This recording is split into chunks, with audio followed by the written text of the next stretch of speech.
یہ اللہ کے نیک بندوں کی نشانی ہوتی ہے، اللہ تعالیٰ انہیں مرنے سے پہلے توفیق دے دیتا ہے توبہ کی. ایمی تو نہیں عمار ابن یاسر نے فرما دیا تھا صحیح بخاری میں کہ اے لوگو، عائشہ بصرہ سے روانہ ہو چکی ہیں، وہ دنیا اور آخرت میں تمہارے نبی کی بیوی ہیں. مرتبہ نہیں کام ہونے دیا، لیکن اللہ تمہیں آزمائے گا کہ تم اللہ کی اطاعت کرتے ہو یا عائشہ کی اطاعت کرتے ہو، کیونکہ علی کی اطاعت اللہ کی اطاعت ہے. اطیعوا اللہ و اطیعوا الرسول و اولی الامر منکم. اب دیکھ لیں، یعنی حضرت عمار نے یہ نہیں کہا علی ورسز عائشہ، طلحہ و زبیر، اللہ ورسز، لیکن عزت نہیں کم کی، کہا دنیا اور آخرت میں تمہارے نبی کی بیوی ہیں، یہ تمہارے پہ آزمائش آ رہی ہے. سلف کا فام لو جی، ہمارے میں اجازت کا فام لے لو. اور لو سن کبرى البیہقی میں موجود ہے. عمار ابن یاسر کہتے ہیں اہل صفین کو، معاویہ کی پارٹی کو، اہل شام کو یہ نہ کہو کہ یہ کافر ہو گئے ہیں، یہ کہو یہ فاسق اور ظالم ہے. ظالم کا لفظ موجود ہے، دکھاؤ جی، اے لو دیکھ لو. اور دکھائیے، المستدرک للحاکم میں موجود ہے اوپر تلے. جب حضرت زبیر آئے اور حضرت علی نے انہیں حدیث یاد کروائی، زبیر یاد ہے نا، حضور نے کہا تھا ایک دن تو علی کے خلاف تلوار اٹھائے گا اور تو اس وقت ظالم ہوگا. تو حضرت زبیر ایڑی لگا کے جنگ چھوڑ کے پیچھے چلے گئے اور ان کا میں بھول گیا تھا. ظالم کے الفاظ موجود ہیں، لیکن وہ ایک خبیث تھا، حضرت علی کی فوج میں خارجی، اس نے جا کے انہیں شہید کیا. اور جب خبر سنانا ہے تو حضرت علی نے فرمایا مسند احمد اور مستدرک الحاکم میں کہ صفیہ کے بیٹے کے قاتل کو، ابن جرموز کو جہنم کی بشارت سنا دو میری طرف سے، کیونکہ میں نے رسول اللہ سے سنا تھا کہ ہر نبی کا کوئی نہ کوئی ساتھی ہوتا ہے اور میرا ساتھی زبیر بن عوام ہے.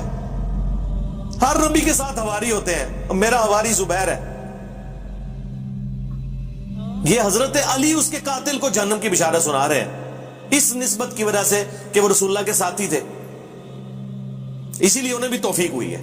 حضرت طلحہ بھی جنگ چھوڑ گئے. حاکم میں موجود ہے، مروان کو جب پتا چلا حضرت طلحہ بھی جنگ چھوڑ رہے، اس نے پیچھے سے گھٹنے میں تیر مارا یا نیزہ مارا اور وہ شہید ہو گئے.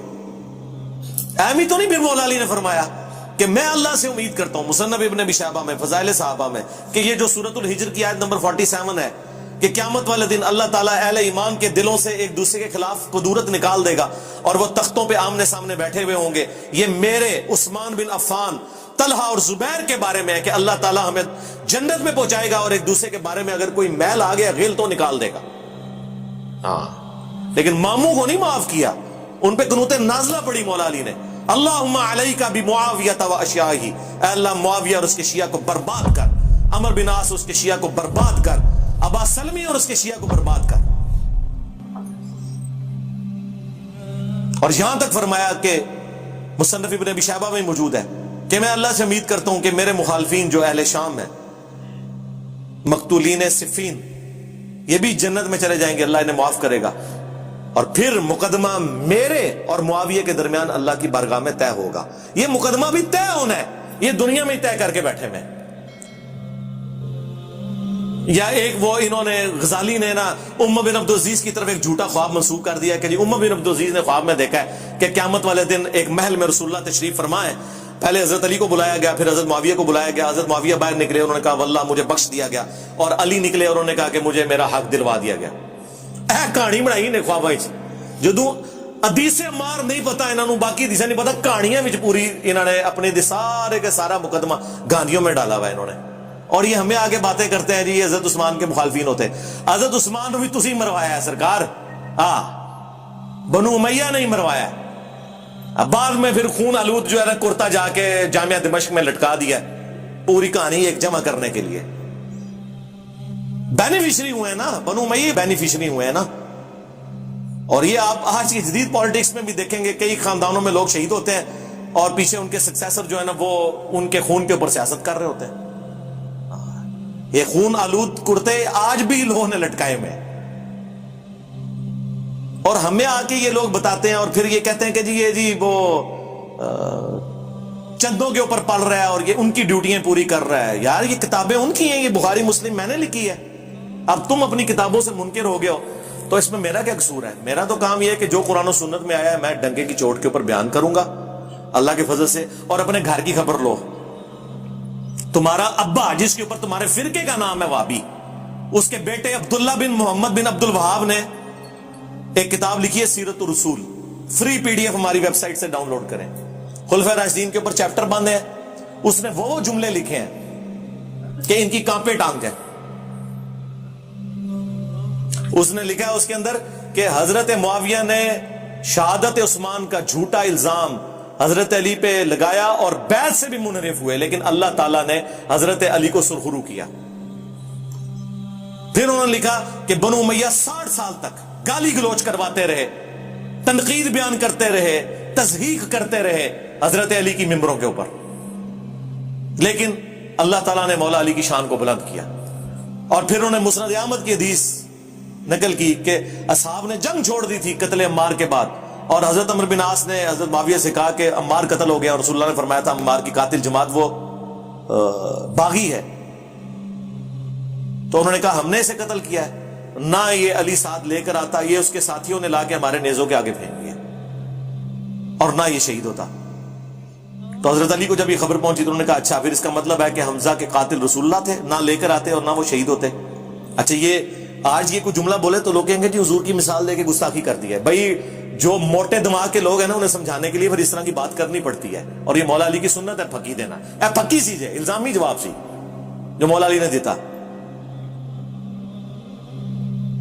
پھر اسی طریقے سیدہ عائشہ کے بارے میں بھی انہوں نے اس میں لکھا ہے کتاب میں کہ پوری زندگی وہ روتی تھی، ان کا دوپٹہ آنسوں سے تر ہو جاتا تھا، اور حضرت علی نے جو عزت کے ساتھ انہیں گھر رخصت کیا وہ بھی سیرت الرسول میں لکھا ہوا ہے۔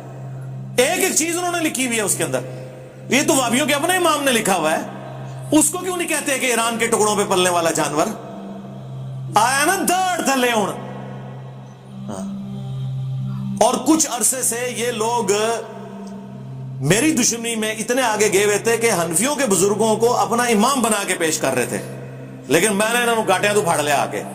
ملا علی قاری ہائے ہائے ہائے صدقے رحمہ اللہ، یہ سارے وہابی سے رحمہ اللہ لکھتے ہیں اپنی کتابوں میں، 1014 ہجری میں فوت ہوئے ہیں۔ انہوں نے مشکات کی شرح لکھی ہے مرقہ، اس میں 5878 نمبر حدیث قتل عمار والی جو مشکات میں آتی ہے اس کے کانٹیکسٹ میں ملا علی قاری نے اتنے گاڑے فتوے لکھے ہیں کہ وہ بات ہم نے کبھی اپنے پلیٹ فارم سے نہیں کی ہے۔ اس کو نہیں کبھی انہوں نے کہا کہ نیم رافضی اور فل رافضی، پتہ ہے کہ اگلے دن بریلوی اور دیوبندی منہ توڑ کے رکھ دیں گے، اور تمہیں تو سور کہہ کے چلے جائیں تو تم لوگ آگے بول نہیں سکتے ہو، بلکہ سور نہیں سورہ دے سور۔ ہاں تو ملا علی قاری لکھتے ہیں، کتنے سخت بھاری جملے وہ لکھ رہے ہیں، اتنے سخت جملے لکھ رہے ہیں کہ ہم یہ بات کریں تو یہ لوگ کہیں گے یہ تو بڑی گستاخی کر رہے ہیں۔ انہوں نے لکھا ہے کہ حضرت معاویہ رضی اللہ تعالیٰ عنہ نے حضرت علی کی بیعت نہیں کی، انہیں چاہیے تھا کہ وہ حضرت علی کی بیعت کرتے اور خلافت منفیت کی طلب ترک کر دیتے، جو ان کے دل میں حکومت کی لالچ تھی نا اسے چھوڑ دیتے۔ پھر انہوں نے نمبر 2 ساتھ یہ لکھا کہ انہوں نے خون عثمان کو ڈھال بنایا ہوا تھا اپنی بغاوت کو چھپانے کے لیے۔ انہوں نے کہا کہ یہ پولیٹیکل ایک انہوں نے گیم کی ہوئی تھی، اندر بغاوت تھی چھپی ہوئی، یعنی خون عثمان کا بدلہ انہوں نے کہا ڈرامہ بازی ہے۔ کون؟ ملا علی قاری کہہ رہے ہیں۔ تیسرا انہوں نے کہا کہ حدیث عمار کہ عمار کو باغی جماعت قتل کرے گی، یہ حضرت معاویہ کے دل میں چھپی ہوئی جو بغاوت تھی اسے ایکسپوز کر دیتی ہے کہ اندر ان کے کچھ اور تھا۔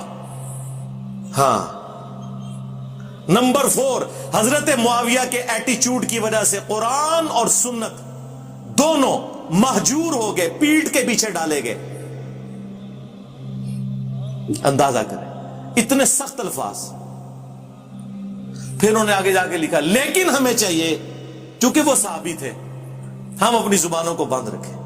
ہاں اس کا مطلب ہے یہ ساری باتیں کرنا یہ زبان کھولنا نہیں ہے، بلکہ یہ حقائق بیان کرنا ہے۔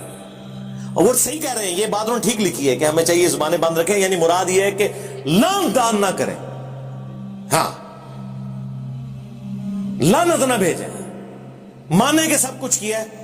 اور یہ ماننا اس لیے ضروری ہے کہ ہمارا مقدمہ ہی ختم ہو جائے گا میرے بھائی، پوری رافضیت اسی کے اوپر تو کھڑی ہوئی ہے وہ مولانا اسحاق صاحب نے صحیح کہا تھا کہ اگر انہوں نے ان 3 بندوں کی غلطیاں مان لی ہوتی نا، حضرت معاویہ رضی اللہ تعالیٰ عنہ، حضرت مغیرہ ابن شعبہ رضی اللہ تعالیٰ عنہ، حضرت عمر بن عاص رضی اللہ تعالیٰ عنہ، تو ابو بکر اور عمر کی داڑیاں نہ کھینچی جاتی. یہ وہاں تک پہنچے اس لیے کہ جب انہوں نے کہا کہ یہ کیا، تو ان کو تو پتا چل گیا کہ یہ تو وہ لوگ تھے جن کے بارے میں تو بخاری مسلم میں چیزیں آئی ہوئی تھی، لہٰذا یہ منہج جو اہل سنت کا فراڈ کے اوپر مبنی ہے، انہوں نے یہ رزلٹ نکالا اور ان کا سودا پھر بک گیا. ظاہر ہے ہر فرقے کے پاس کوئی ایک تگڑی شے ہوتی ہے جس کی بنیاد پہ وہ اپنا فرقہ چلا لیتا ہے. ہاں ہر فرقے نے ایک مضبوط بات کوئی پکڑی ہوئی ہے. کل حزب بما لدیہم فرحون.